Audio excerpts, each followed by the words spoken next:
My name is Rosemary Bell. I think there was a small article in the South Bend Tribune about a meeting that they were having at the Lions Club in Lydick, which is just down the road, to talk about the preservation of this bog. And that was the first time we had heard about it. And so we went to the meeting and we were so impressed with what we heard and immediately wanted to be part of it and wanted to donate to preserve the land.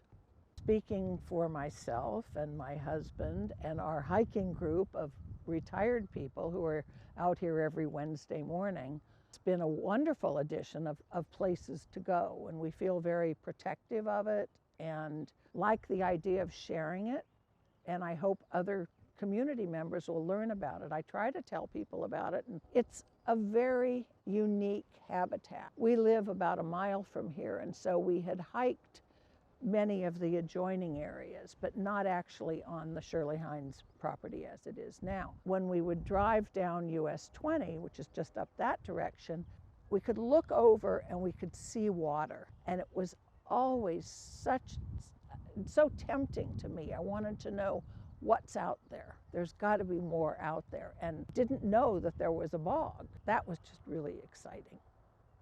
We came out last Wednesday with Doug Botka, who knows more about flora than any other person on this earth that I know of. And we would walk along and he'd say, "Oh, let me show you this." And it would look like just maybe a green leaf poking up. But then he would explain it and how this is going to change, and oh, this is the thing that gets that flower. And it's just fun to learn about it. And there are some really special and unusual plants out here. The boardwalk is wonderful. It takes you out into an area that you would not be able to see otherwise. And to be able to get out to the end of it and, oh yes, there are the tamarack trees that helped identify the bog initially, and the poison sumac, and just so many plants out there. We saw a high bush blueberry the other day. To me, it was just, I was walking by a bush, and then to learn what it is and to be able to see it up close, it's wonderful and it's accessible. I think the pavilion is wonderful. We've had after hike gatherings in the pavilion to celebrate different things, and it's a wonderfully accessible park.